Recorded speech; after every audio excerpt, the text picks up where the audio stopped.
right, here we go. It is 11:05, so I'm going to call it.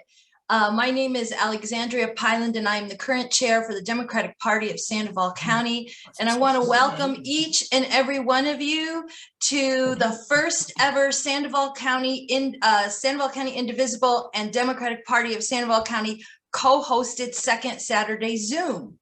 And I hope this will be the first of many collaborations. We have our wonderful, honorable United States Congresswoman Teresa Leger-Fernandez this morning, and along with candidate for State Auditor Zack Quintero. We also have many other notables online this morning and other candidates, and I want to assure you that we will give you time to address everyone after Zach's portion. So thank you all for attending. We appreciate you. And I also want to mention, and Vice Chair Chavez is in the process of working to get the Town of Bernalillo get-together, a DPSC get-together scheduled for October 23rd from 11 a.m. to 1 at Rotary Park in the town of Bernalillo. Please go to sandovaldemocrats.org and look at our events calendar for all the fun and wonderful and informative things that we're doing. And with that, I'm going to say, take it away, Bert. Okay, so if anybody has any announcements, then now's this kind of time to chime in, but I'm going to start. We got an email that came out from Marg Ellison, who used to be the state party chair, and she lives here in Corrales, and she wanted these, probably many of you got this email, but I'm going to read some of the things on it. One is there's a number of candidates that we're trying to support in local elections coming up soon. Gary Tripp is running for school board in Rio Rancho. He's the ex-principal of Rio Rancho High School. He's a great guy, he's a friend of mine. He needs help. The person he's running against is a very conservative Republican, and we want to make sure that Gary gets elected to that spot. There's also another person, Cynthia Borrego, who's I think a city councilor in Albuquerque. She represents Northwest Albuquerque, which is contiguous to us, and she's also in a contested race, and we'd like to help her as well. And so early voting is underway in these races. So if you want to help, contact me. Put your information in the chat, and I'll contact you back as to how you can help.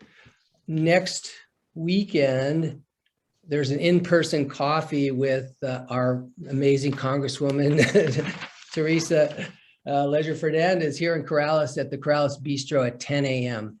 And so it's a fundraiser and a coffee, but it's going to be in person. So anybody is welcome to attend that. I think there's an invitation that's going to be sent out later. And then there are two Supreme Court justices, Brianna Zamora and Julie Vargas, who are trying to qualify for public financing for their campaigns. And Marg and Fred are doing a drive-by fundraiser for them at their place in Corrales. It's Saturday, October 30th from 10 to 12 in the morning. They live at 472 Priestley Road here in Corrales, and just drive by and give $5 each to each of the Supreme Court candidates. So that's all I have right now. So anybody else have any announcements they'd like to chime in with right now? I'd also like to add that I can be contacted for copies of petitions to help reelect our amazing, fabulous, wonderful governor, Michelle Lujan Grisham, and our amazing, wonderful, effective Lieutenant Governor, Howie Morales.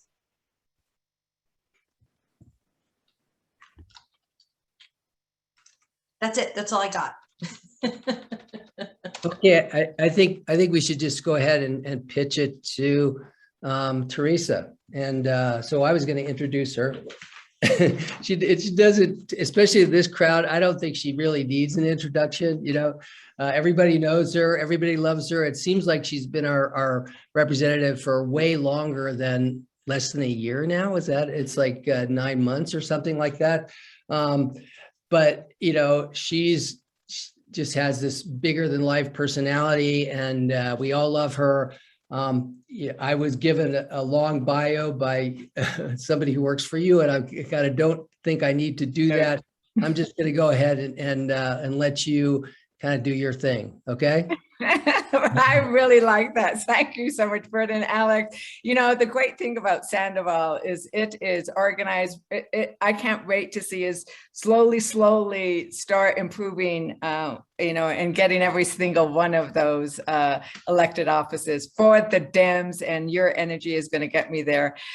Yes, I thank you for the love. As we all know, love was at the center of my campaign, protecting what we love. And it's amazing what love does, right? It sort of like spreads and it's contagious, and we feed it back and forth to each other. And that's how we get our energy and our commitment and our resilience, because we have a lot to do.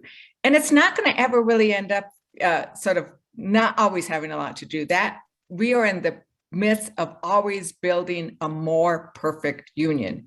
We are in the midst of strengthening a democracy that we now know is fragile. And we can never take it for granted, which is why we must always stay energized, stay committed, and stay pushing on that arc of history so it does indeed bend towards justice. And, these organizations here today are doing that, and they're doing that with a lot of, joy and vecinidad, the vecinos and the neighbors helping each other out. And that really makes a big difference. So I thought that people wanted a little bit of an update on what's happening in DC. As you all know, I'm going to be, we've finally got a debt ceiling limit temporary fix out of the Senate because the Republicans, with that filibuster, which we all hate, allowed a temporary fix. So we'll be voting on that on Tuesday. And the thing that's important to remember when anybody, I was in some event and somebody raised the issue of, that Build Back Better plan is going to just add to our debt, and that's why we don't like it. It's like, actually, our debt has nothing to do with Build Back Better. The Build Back Better plan has a zero impact on our debt because it's completely paid for. The debt we are needing to pay for is a lot of what Trump did, right? And let's be honest, what we needed to do for the pandemic. But that is what that debt is. It is paying our bills, and it is irresponsible because when we don't do it, when they don't lift the debt ceiling, it means people aren't going to get their Social Security checks. It has absolutely horrendous impacts on regular people. And I think that's the big difference between what Democrats do and what Republicans do, is we are constantly caring about the working class, the middle class, and those left behind, to say we cannot ever leave them behind. And that's what the Build Back Better does, which is why we cannot pass it without the infrastructure bill. But we want to really not talk about the process of it. We want to talk about what's in Build Back Better and why it's so essential, right? The care economy. Imagine an administration and a Congress that says, we need to start caring for each other, right? And it is through this caring for each other that we are going to actually create jobs, and that we are investing in our future. Because when we care for our children with childcare, so that our, mostly mothers can get back to work, when we care for each other by having paid leave, when we care for each other by making sure that seniors and those who need it can get home health care and not have to be shipped away to a nursing home, that makes a difference in our communities. It creates jobs. And this is a women's agenda. That's what I said at the rally last, whatever day it was, Saturday, Sunday, it's a women's agenda, because it's often women who are doing this work, and we are pushing to make sure that they are paid higher wages through this legislation. We are climate. The Build Back Better is addressing climate. The infrastructure bill has kind of a negative impact on climate. So we need to make sure it's paired with Build Back Better, because that's where we are taking on the crisis of the climate change and saying we need to make a difference, and electrify, getting, starting to hit those goals that we have, creating resiliency. I need to say, when we were in the House and Natural Resources Markup Committee, they kept wanting to take away and zero out the monies that we had in there for tribal resiliency, for, investments in renewable energies for tribes. It's like, why do you want to leave them out, right? So they don't care about those things. They will attack them every chance they get.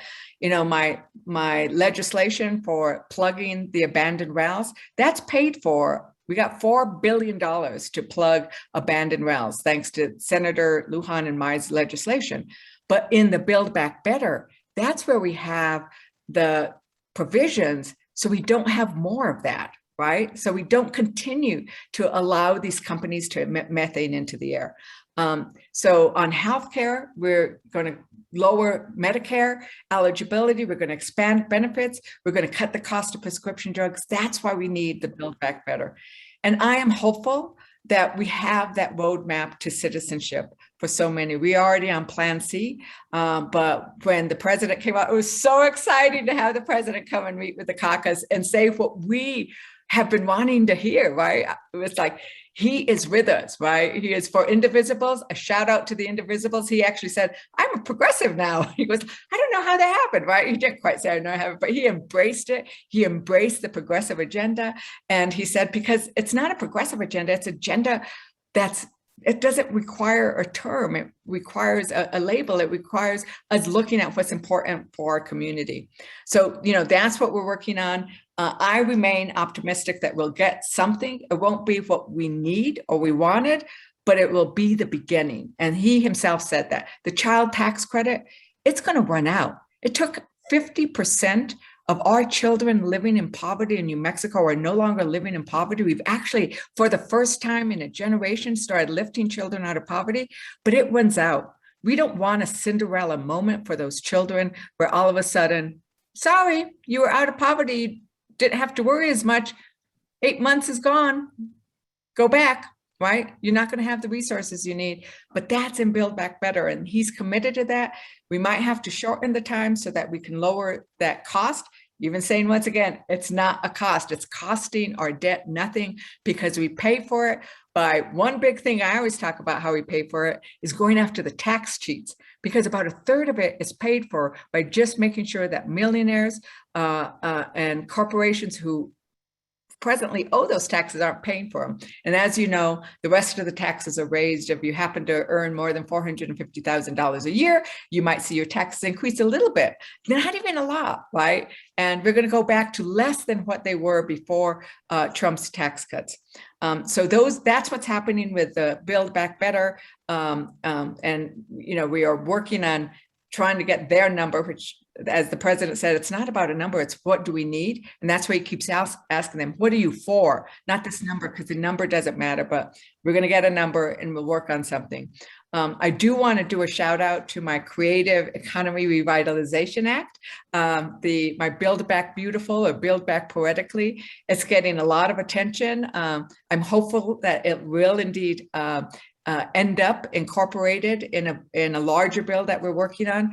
And that would put our creative economy back on track, and doing so to create that public art. We're all inspired by what has been left to us, by the legacy and the heritage we have from the WPA for the Arts, right? Those murals, the fact that, our wonderful New Mexico style furniture, that survived because we paid artisans to build that furniture so we could use it in our public buildings. And it is now iconic to New Mexico, but it would have been lost if not for the WPA for the Arts. And so that's what we are doing with that bill. We're hoping to get Chaco Canyon protected.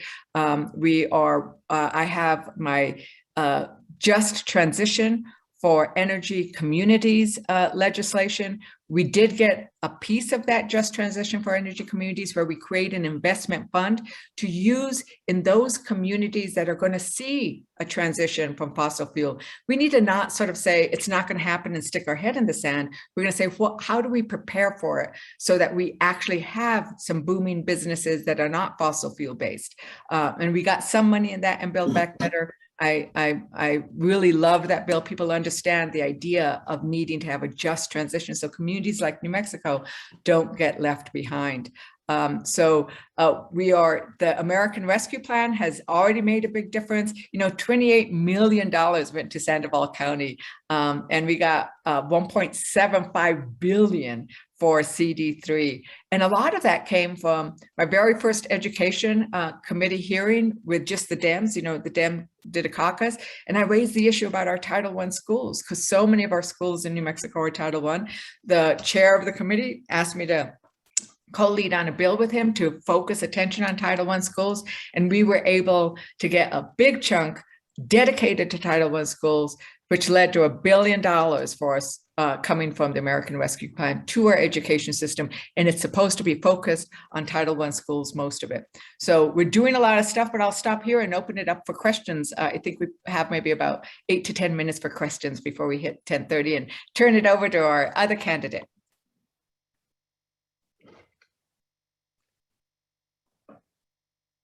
Okay, great. I saw that the Dussaults had a question. Oh, I'm sorry. No, I take it back. It's the Simses. Gary and Jennifer Sims have a question. Gary, would you like to ask the Congresswoman? Yeah, I appreciate that. Thank you, Congresswoman, for being with us today. And I also want to reiterate how much I appreciate you giving us access to your staff on a regular basis to talk about legislative actions. Elizabeth Arevalo has been very helpful, and just allowing us access to her is amazing, and we appreciate it a lot. My question comes from your recent tour, Agua es Vida tour in New Mexico, dealing with water issues that we're facing in New Mexico as a result of climate change. I read an article this week in the Wall Street Journal, which is the basis of this question, that is talking about the Walton Foundation and their support of water markets in the Colorado River Basin, that the fact that Tanya Trujillo, Assistant Secretary of the Interior for Water and Resource or Sciences, is from the Walton Foundation herself. I'm wondering if, through your discussions with the people in New Mexico, if you feel that a similar management of water markets in the Rio Grande Basin is something that is being reviewed or considered. So we have the benefit of having somebody from New Mexico who understands the scarcity. What we have in New Mexico is we have a problem, and this comes up all the time. We all know it, why. So with the acequias is that we have a lot of paper water rights and not enough wet water. And so the issue then comes with, what do you do with water markets with those who may have water rights, but might not be utilizing them, and can we actually put something in? We have to be careful on those on the water markets. And I didn't read the article, so I don't know the details. And so I'm going to look this up and research a little bit more. But one of the things that I think we need to be careful when we look at water markets is to be careful of those who have big resources available, money, that they don't hurt those who don't have those. And then you end up having, you basically decimate certain communities. And in New Mexico, for example, a lot of water rights were being bought and transferred out to big developers and from acequias. And so New Mexico actually said, no, the parciantes of an acequia can issue a determination as to will that hurt the other parciantes, because when you move water rights and when you move diversions around, it can hurt the other people in the system. And so we have to be careful when we think about these things. How do you put in everyone uses a lot the guardrails, right? How do you put in those guardrails so we don't inadvertently hurt those who don't have the kind of money resources to compete against others? So I myself haven't studied as much the water market issue. I will say we are lucky to have Melanie Stansbury, because water is, I'm an Acequia Paciente. I know the importance of water. But I was not a water attorney. That was not my specialty. But we have somebody with Melanie who's going to be looking out for our interests in a wonderful way. Thank you. All right, great. We have a question from Bert. Bert, go ahead. Yeah, I have several questions. Excellent. Ask Okay. away. Okay, so do you want to comment on the new plan from Louis DeJoy for the U.S. Postal Service? We want to get rid of Louis DeJoy. We want to get rid of that stupid contract he did for all of those gas guzzling vehicles, when we have such an opportunity in this one purchase to really highlight the ability to push electric vehicles. And people ask me why we haven't gotten rid of him. And it's like, well, I don't actually make that decision, but I agree that we need to get rid of him.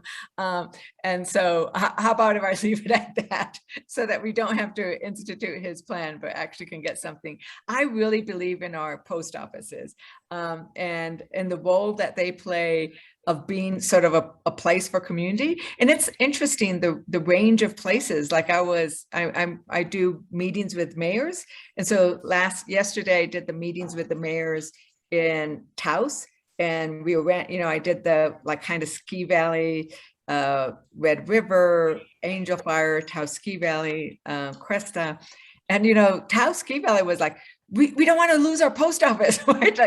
Like from old villages that rely on their post office to brand new developments don't want to lose their post office. I mean, there is a role that they play, having this be a public service that we need to hold on to. So what's your next question, if you had a lot? Let me just follow that up, because, I think there's a lot of people, and this question came from my wife this morning. It's like, why is that guy still in office, and why does he have so much power to do this stuff? It's for people who don't understand the system, it seems unfathomable. Right.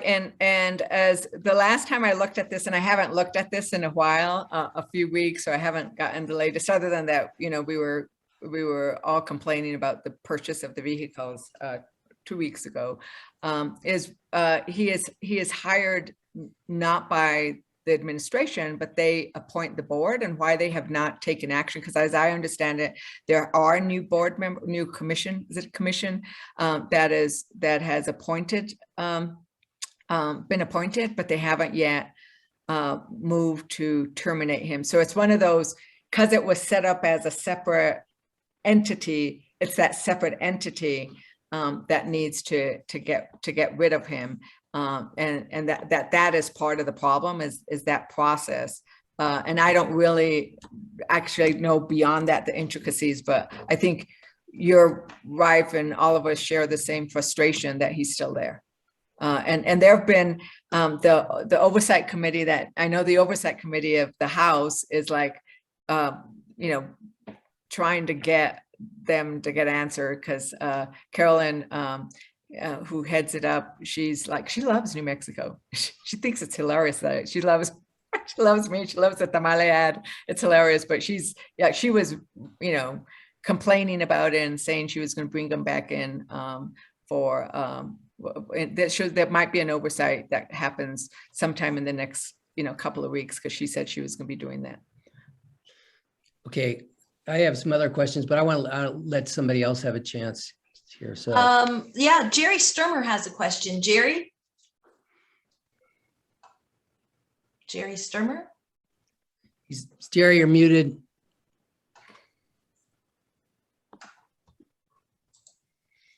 Thank you. Congresswoman, thank you for your leadership and your energy. I wanted to ask if you would update us on the conversations that I trust are going on in Congress about shoring up the Social Security Trust Fund. We don't hear that much from the media, but I know there are people who are working on ideas. I teach a class at the university, and so many of the students don't believe that Social Security will be around for them. Yeah, what I can say is that there is an amazing chair of the subcommittee on Social Security, Congressman John Larson, and he has introduced the Social Security 2100 Act, of which I am a co-sponsor, and what that would do is increase benefits adjusted for inflation to all Social Security beneficiaries by 2%. But in order to strengthen the trust fund, it would make the wealthy pay their fair share to actually apply the payroll tax to wages above 400,000, and it add a distinction on the Social Security benefit formula. It would increase the Social Security contribution rate from 6.2% to 7.4% over 22 years. Okay. And it would also combine the old age survivors and disability insurance trust funds to increase the solvency and sustainability of the trust funds. Because right now it's actually 2 trust funds. Representative Larson is an encyclopedia on these issues. We will be having a roundtable, a teletown hall, Zoom on Social Security issues. We are planning it now and working with him so that we can have somebody who knows. I mean, he could tell you like every detail about my district, and we are going to have him on and other experts on, especially on this topic. And so stay tuned. Let me ask everybody on this call, if you could do me a huge favor, please go to, well, also go 2 favors. The first one is fernandez.house.gov. Fernandez.house.gov is my official website. You can sign up for my newsletter and the official website. I can't sign you up. I can't, if you get emails from my campaign side, we cannot, like the campaigns, there are lots of rules about how we cannot like cross over. So I need you to sign up there so you can see, and it's a quick newsletter that we send out once a week. It's all official. It's all just what I'm doing as a congressperson. So my coffee, my coffee in Corrales won't be mentioned. My coffee with the congressman in Corrales won't be mentioned, but it's just what we're doing. On that website, we will announce, we will use that newsletter, and we'll use that list to make sure everybody knows about when we're going to be doing the Social Security. We'll probably maybe do, we've been very lucky when we do these, you know, you get a call saying, we're going to have a teletown hall on Social Security. Would you like to join in? So we'll have that coming up sometime in the next several weeks. I don't know if it's going to be 2 weeks or 4 weeks, but we're going to be setting that up. So we'll have more in-depth answering on that. The second question I wanted to, since we did have an ask in there where I want to introduce Kat Cook. Kat, can you unmute and say hello to everybody so that you light up? She already. Hi y'all. I'm Kat. I'm Teresa's political coordinator. I've been putting stuff in the chat about the coffee next Saturday, and also if you want to volunteer to help get Teresa reelected next year, we really, really need your help. The redistricting process has pushed our timeline back, so we're going to need to do a lot of work in the first 3 months of next year with the pre-primary process as well as collecting petition signatures. So I'd really love it if you could fill out that Google form, and I'll be in touch about how you can help us more. And we want to make a really strong showing to show that, yeah, we had like, boom, you know, petition signed and all kinds of stuff, because that helps, you I'd love to not have a primary. I love my Democrats, so I hope they love me enough they don't have a primary. And then we also want to show any potential Republican opponent that we're formidable. So really having that help would make a lot. So I moved away from that question. So you learned to pivot. So I hope I answered the question a little bit with a bit of detail, but please stay tuned for that more in-depth town hall that we'll be having with people who know more about this than I. But I am a co-sponsor of that bill. Thank you. And I think maybe just one more, because I don't want to eat into, or should we stop here, Alex? So I don't need into Zack Quintero. I think it's time. I think Bert can ask one more question. Well, to be honest, I think, let's see, Charles Goodmacher has a question. So let him ask it. Okay. Hey, thank you. And hello, Congresswoman. So really, I'll try to be really quick.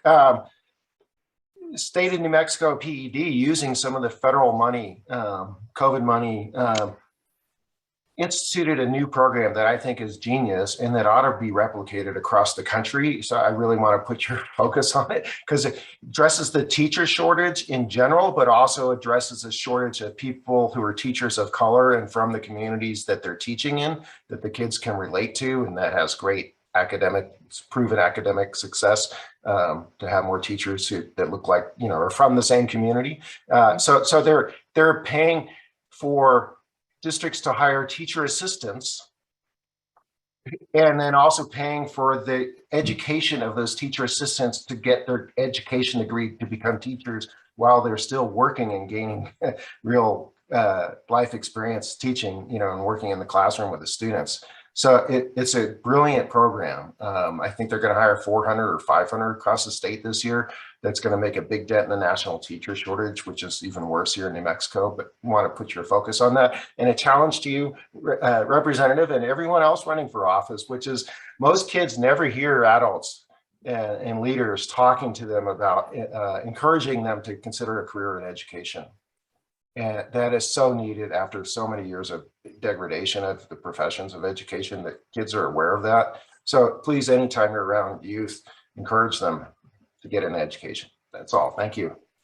Thank you. We'll do that. We have great, that program will benefit from a lot of what we have in the Build Back Better bill. Those are the exact kind of programs that we want to do. What was it in the news yesterday? 1,000 teacher vacancies in New Mexico. I mean, imagine, we're not that big of a state, so to have that many is terrifying. And definitely the recognition that, and so we're going to be putting more money into building that pipeline, which is exactly what this program does. So yes, and I do, I am the daughter of 2 educators, and actually, the granddaughter, my grandmother, back then you could start teaching as long as you were going to school, so she was taught in all the little villages in San Miguel County and went to school to get her degrees to teach. So, the teaching profession is I honor it and applaud it, and we need to recognize it, not both with increased salaries, but increased respect, which is what you're getting on. So everybody, thank you so much for having me. Thank you for allowing all of our candidates to come, and let's support everybody. Make your choices, let everybody present, when we have those primaries, it helps all of us be better candidates to have to answer tough questions. And that just makes us better candidates when we have to run in that general. And thank you. Muchísimas gracias a todos. Back to you, Alex. Thank you, Congresswoman. Thank you so much for appearing at our second Saturday Sandoval County Indivisible co-hosted, co-sponsored event. We really appreciate your time and your accessibility. Next on our agenda is Zack Quintero. Zack Quintero is a proud Democrat from Las Cruces who was raised by public school teachers, plumbers, and firefighters. Zack graduated from NMSU with degrees in economics and government and holds a Juris Doctor from UNM School of Law. Recently, Zack finished serving as the federal ombudsman for New Mexico. As a New Mexican ombudsman, Zack investigated abuse, neglect, and financial exploitation on behalf of seniors and our ADA community. Zack also served on the medical advisory team for the first 5 months in the pandemic, helping rural hospitals and emergency response teams. Zack, thank you so much for appearing today and welcome. Thank you so much, Madam Chair. Thank you. And thank you, Sandoval Dems and Indivisible. It's an honor to be here with you today, this weekend. And some of you, you've already heard me speak and you've met with me personally. You've attended our Corrales event, and it was a fantastic time together, and it was great being with fellow Democrats. It's one of many that we will be hosting in Sandoval. It is a beautiful county with amazing Democrats that are always organized, fired up, and ready to go. You know how passionate I am about that, and making sure that we have across the board coordination to have a true blue New Mexico, from congressional district at the bottom all the way to the top, from 1 to 3, you know, that we're going to be able to do this together. So my name is Zachary Quintero. I'm running to serve you and earn your trust and support as the next state auditor for the great state of New Mexico. And I'm running, you know, as a proud Democrat, as somebody that's focused on the everyday issues that New Mexicans are facing, both what I saw during the pandemic and also what I faced personally in my life. I'm going to start with a story. So my grandfather is a World War II veteran, and he was in the Navy. And, you know, it was a very difficult and traumatic experience. Of course, when he came back, he had a debilitating condition that was eating the inside of his stomach. And I sorry to get graphic like this, but it was so bad that he had to get help at a long-term care facility in his older stages of life. And it was in TRC that he got this help, but it wasn't really help. There was a predatory conservatorship and guardianship taking advantage of his state and federal benefits. There was not only abuse, but neglect happening in that first 3 weeks, and it was hidden from us. And we didn't know it until my sister and I saw somebody actually beating him. And I say this very directly. This is why I want to be your next state auditor, because I have lived and seen these experiences up close for our most vulnerable communities who need a fighter in this office, who will go after predatory conservatorships and guardianships and protect our most vulnerable. And I did that as your federal ombudsman throughout the height of the pandemic. And I was trusted not only by the governor, but oversaw from the legislature and working together with local communities to earn their support and trust to be able to advocate on behalf of their families, know the administrative code thoroughly to protect them, and be able to change any kind of healthcare rules within the system that I had jurisdiction over. That's what this office does. It's an investigator's office. It's an advocate's office, and it's somebody that requires a comprehensive understanding of administrative law, especially financial administrative law and that special subsect of healthcare law for conservatorships and guardianships. So that's a little bit about my personal convictions of why I decided to step up and be able to serve in this capacity. I'd love to share with you on the professional credential side. Locally, I have served for the City of Santa Fe Economic Development Division. On the county level, I have served both on the Air Quality Control Board for Bernalillo County and also in Doña Ana for the Human Rights Group and Commission with the Colonias Development Council, done with the New Mexico State University. So I grew up, you know, like I said, in Mesilla and Las Cruces. My early days of organizing came from unions and came from my mom taking me to the after-school union meetings.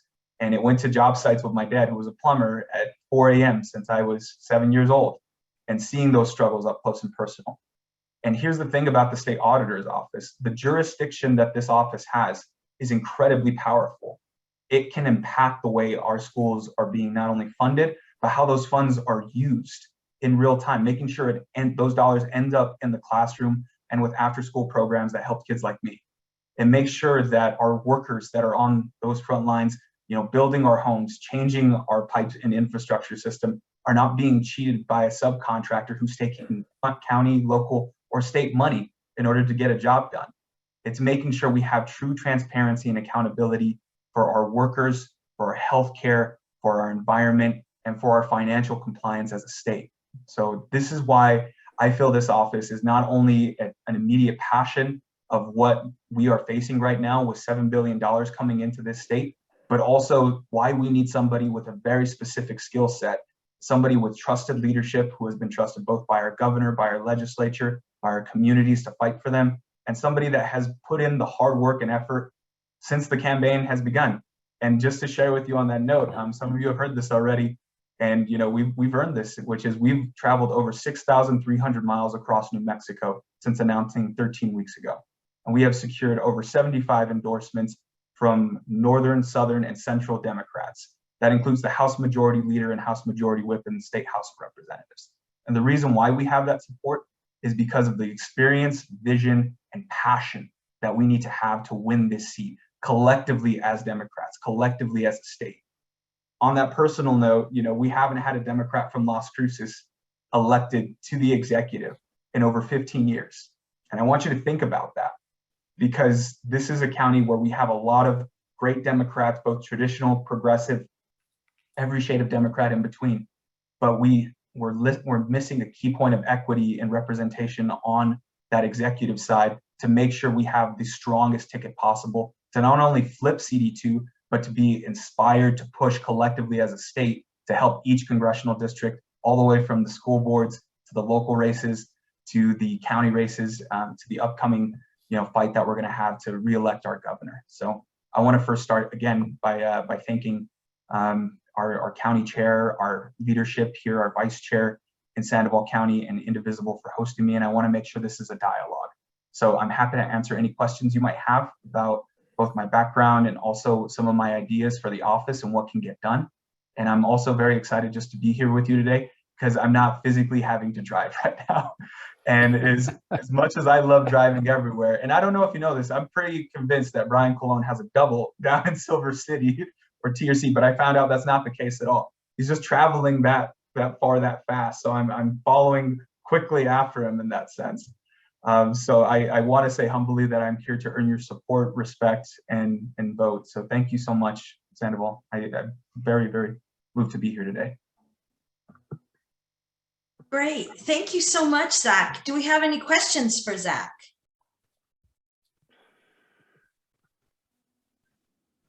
Uh-oh, what happened there? I'm looking in the chat. Let's see. Anybody? I think Jerry Sturmer's got a question. Oh, there you go. Well, I'm happy to ask Zach to continue the dialogue. Very much appreciate your energy and enthusiasm, and so just tell us a little bit more about the state auditor. I understand the piece about the conservative and guardianship, which is so important. But are there other assignments that the Constitution or the state statutes provide so that we can be assured that we can tell our friends and neighbors that our tax dollars are in good hands? No, this is a great question. So I usually get two questions right when I say I'm running for state auditor to any crowd. And that is, the first is, am I related to Lou Diamond Phillips from La Bamba? And the second is, what does the state auditor do? That's the second question I get. So it's a core function. I'm going to give it just the general term, which is the state auditor is a constitutionally independent office that has to be able to overview our entire finances for any abuse, waste, fraud, or neglect of public money. And that includes not only public institutions, but private institutions that receive public. I want you to think about that: public-private partnerships, labor force agreements, things like that. So the office is broken down, typically on financial audits, special investigations, the Government Accountability Office, and then specialized assignments. There's different tiers of auditing, T1 through T7, that's the shorthand for it. And Brian, if you've added a new term for the T8, let me know. But I'm pretty well versed on the auditing code for the requirements that we have to go into. There's different thresholds that the auditor has to look at for each of these tiers for what they report to. But essentially what this is, folks, is making sure that we have somebody in this office that looks at the finances and makes sure it's getting from point A to point B without any funny business. And the second piece is what are our values? What are we looking at right now, what we're investing in, and is it matching? Is it matching to making sure we have equity and justice for our seniors in our ADA community? Is it matching for making sure our educators and kids are respected for getting the funds into the classroom? And is it matching when it comes to our environment too? There's actually a way where we're able to review our but our state-owned lands and look at the unplugged wells that we have as a public benefit system and say, what are you doing to actively address this with the state set-aside funds, and see what the auditing score is at the very end of it. What's our outstanding costs for having methane leaks on state lands? Having a methane audit, looking at our equity audit when it comes to whether or not we're destroying the gender wage gap within state, county, and local funds, making sure that we're not having discriminatory practices and settlements that are pushed away with thousands or millions of dollars of taxpayer money. That should be accessible and transparent, and people should know about those kinds of things. So there's a lot of overarching reach that this office does have, but the core function, again, is investigative based. Look at the way the money's being spent from point A to point B, identify if there's irregularities, and then be able to work together to find common ground or address it and make sure that the person's doing it right. And for that, you need a focused team. It's not a one-person show. And I know, our state auditor and also Mayor Keller and Hector Balderas, because I had to talk to all three continuously when I was looking at this position and asking questions on a deeper level. They will tell you, you cannot do this job by yourself. You have to have an amazing team all around you, not just with the CPA side, but on the investigative side, within the ethics side, and making sure that you know what is going down on the ground. And that's why I think it's really critical to have this kind of support early on, from the mayor of Hemis Springs to Commissioner Eichwald, and making sure that we have representatives in the House that understand the vision that we want to get done to make sure that this office can serve all New Mexico, regardless of zip code. Great. And I have a question for you, Zach. Yeah. How do you propose to work with Sandoval County? We're the fastest growing county in the state of New Mexico. And I'm afraid we're going to have some growing pains coming up here if we haven't already. And I was just wondering, how would you work with our county to make sure that there is no fraud, waste, or abuse? Who do you contact? What does the process entail? If you could give me like a summary. Yeah, absolutely. So there's two avenues. The first is, let's say anybody here saw something that didn't sit well, or saw a financial transaction as a county or local employee and said, hey, I need to flag this. Who do I call? They can call me, but I'm also expecting this office to be proactive, which is checking in with county leaders and saying, hey, what's your next public works project coming up? What's your next school board meeting for the following districts? What's the set aside funds they have for after school programs? And doing both a rolling audit for special revenue and seeing what things are going, unannounced visits. I'm happy to do that and say, hey, how's it going? Doing more than kicking the tires and saying, does this check out? Asking deeper questions. So being able to have that local connection and doing that through county and local leaders is going to be really critical. But also knowing that I have the regulatory authority to create new reporting requirements. If I want to know how much funds are being spent on an after school program that's supposed to go to the shower after this meeting, then I'm going to be asking that for the report for their audit at the end of the year. I'm going to be asking that from the CPA who's investigating them. And that's the other thing with this office I'd love to share just quickly. A lot of the auditing, is done by a list of approved CPAs throughout the entire state. There are heavy lifts that the state auditor makes with its staff and investigating different entities and different private things that are going on with state money. But 80% of our contracts around that ratio are done through CPAs, and then the rules shape the way they investigate. So that's where the balance comes in between the two. And I know Mr. Colón has taken that head on and making sure that we have a clearly vetted and an ethical list of CPAs, and having a special line for special resources of money that are coming in to say, is this being spent ethically and correctly and by the taxpayers' full knowledge? So having that transparency is going to be critical. Excellent. Thank you so much, Zach. We really appreciate you appearing at today's event. Thank you. And this is a perfect segue. I just want to say that in Sandoval, we think Mr. State Auditor is one of triplets, not twins. So just so you know. So without further ado, I'd like to give the floor to our wonderful State Auditor, Brian Colón. Thank you very much, Madam Chair, Mr. Vice Chairman. Great to be with you again. It is always, as I've said to you before, it's a shot in the arm when I get to be with Sandoval County Democrats. And today is what a great historic day. What we know is that when we collaborate, we are stronger.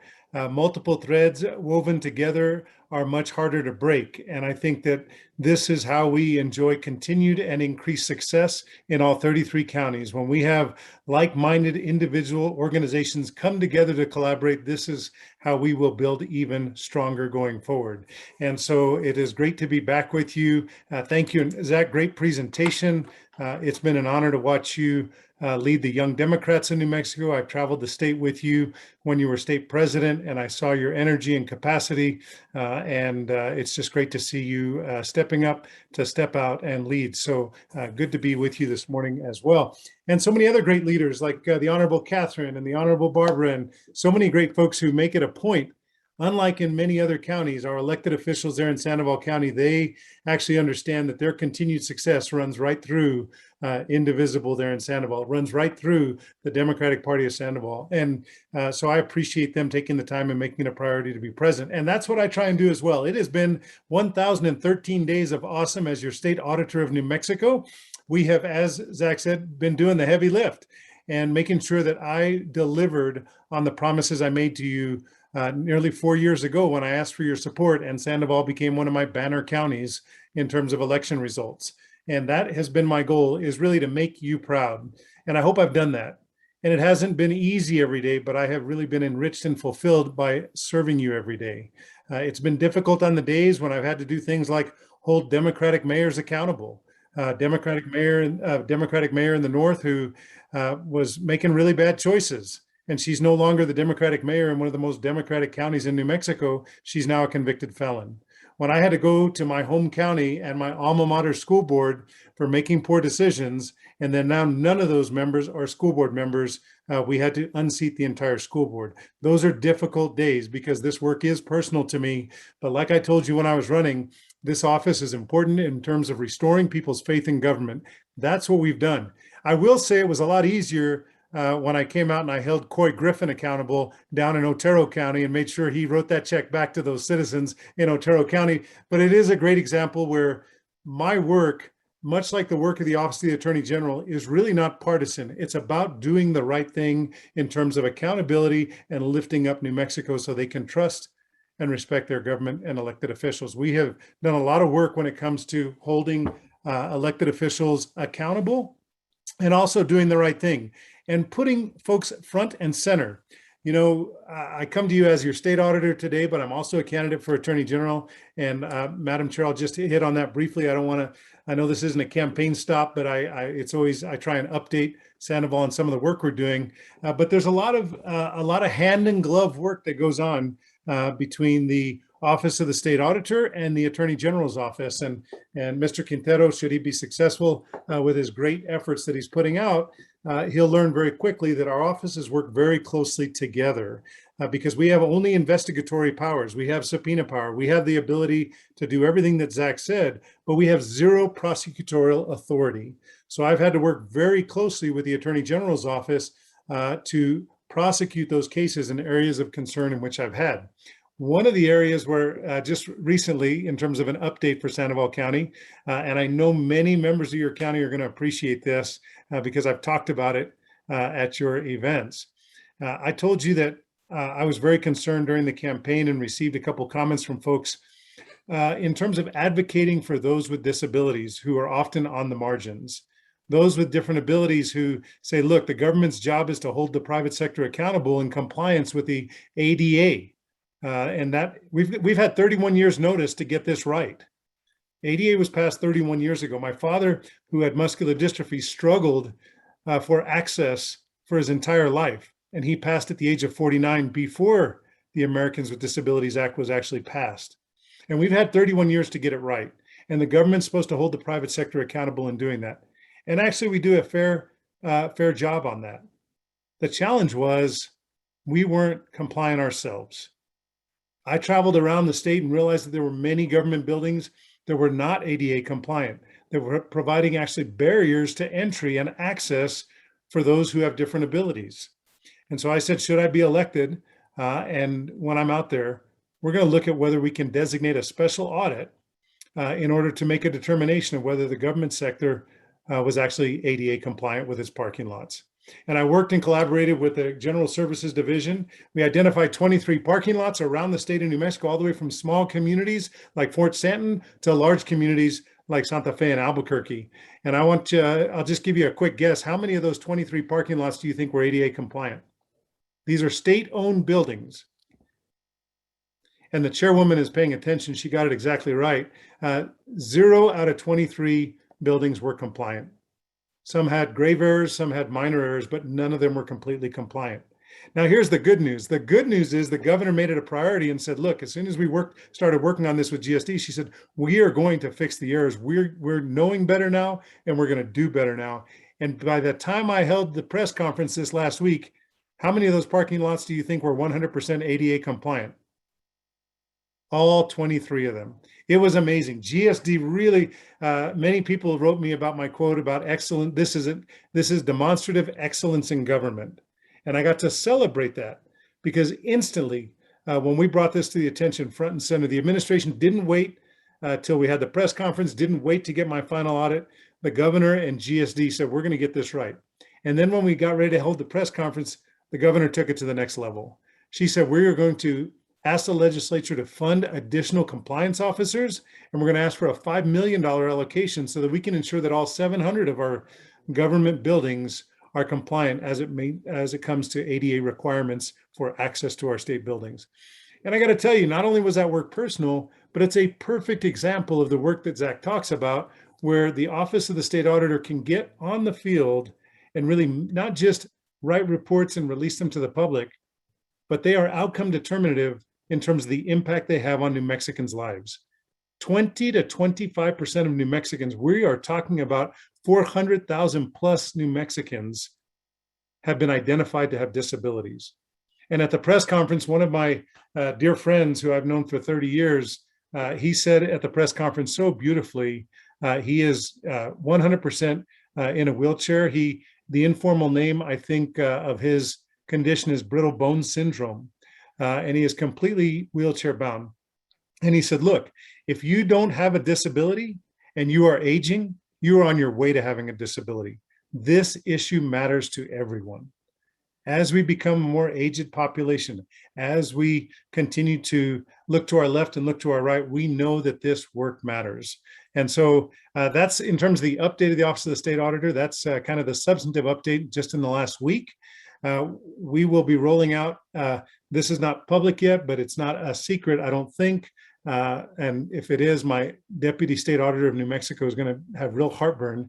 But I will tell you that in the next week to 10 days, we will be announcing a referral to the Attorney General's office for some substantial work that we've done in a way that's never been done before. But we identified overcharges for about 1 million prescriptions for the prescription benefit manager that had a contract here in New Mexico. It will be the largest case in recovery in as I'm projecting, the largest recovery in the history of the work of the Office of the State Auditor. I am very grateful to my team for taking a different approach, and we collaborated with the executive agencies that touch this work, and we did have a phenomenal outcome.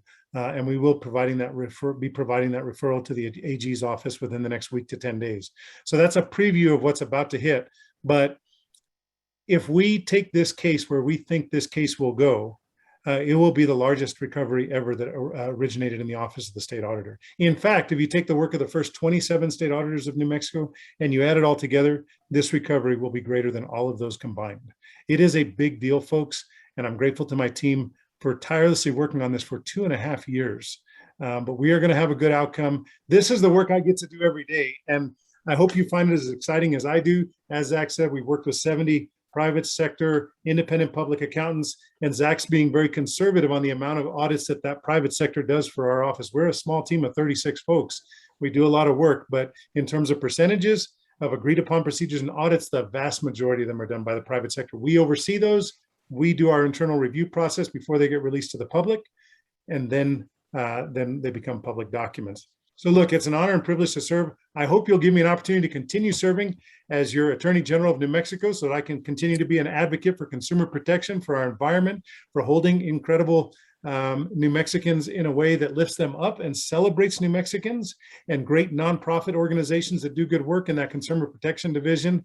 We need to make sure that we're doing a better job of telling our story. And I think we can do that as Attorney General, along with holding harmful criminals accountable in a system that provides justice. And we mean equitable justice for all. We have a civil division, and I just appreciate, no, you're right on cue. I was just going to close with saying thank you to you and Mr. Vice Chairman, and to all the people that give me a chance to share my words. And I've taken too much time, and I apologize for that, but I get a little bit excited. All right. Well, we're pretty excited, and we'll be watching to see how everything unfolds in the next couple of days. We had a couple other people who were going to say a quick hello. Laura Montoya had to go, unfortunately. She's a candidate for state treasurer. There was a paragraph or a couple sentences about her in the chat from Paul Stokes. Next up, Commissioner Brook. I've got just about a minute. I'd like you to say hi. And hi, and I'm sorry I've had my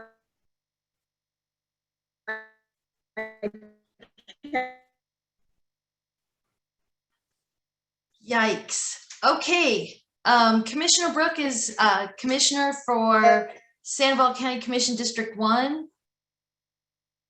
Am I the only one who she froze with? Nope. Okay. All right. So sorry, Commissioner Brook. Commissioner Brook is up for re-election for Sandoval County Commission seat District 1 and currently unopposed. So please consider helping Commissioner Brook. Next up, oh, there's Laura. Laura, I have about a minute for you. Would you like to address the group?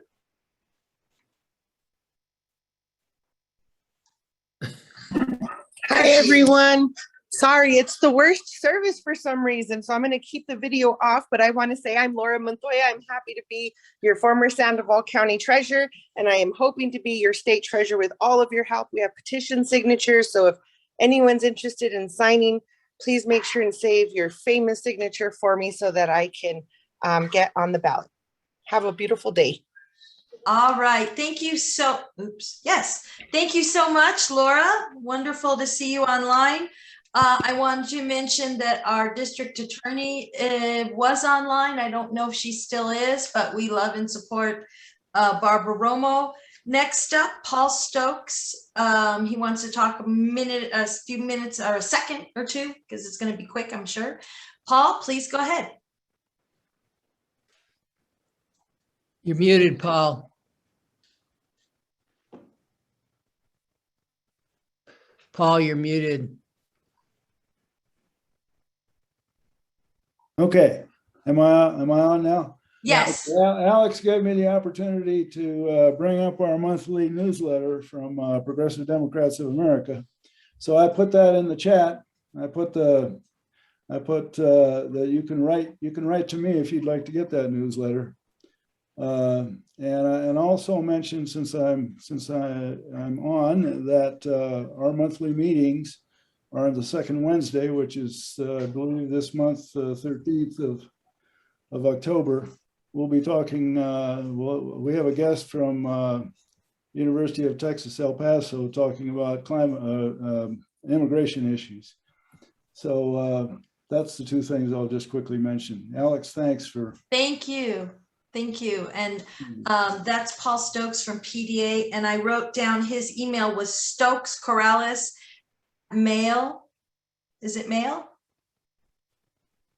.com. Yeah. Okay. Mac.com. Mac. I'm sorry. Stokes Corrales at Mac. So if you'd like to get on that newsletter, it's informative, it's up to date, and it's very good. And we're all Democrats, right? And finally, I want to mention a couple things again. First of all, October 23rd, the town of Bernalillo get together from 11 to 1.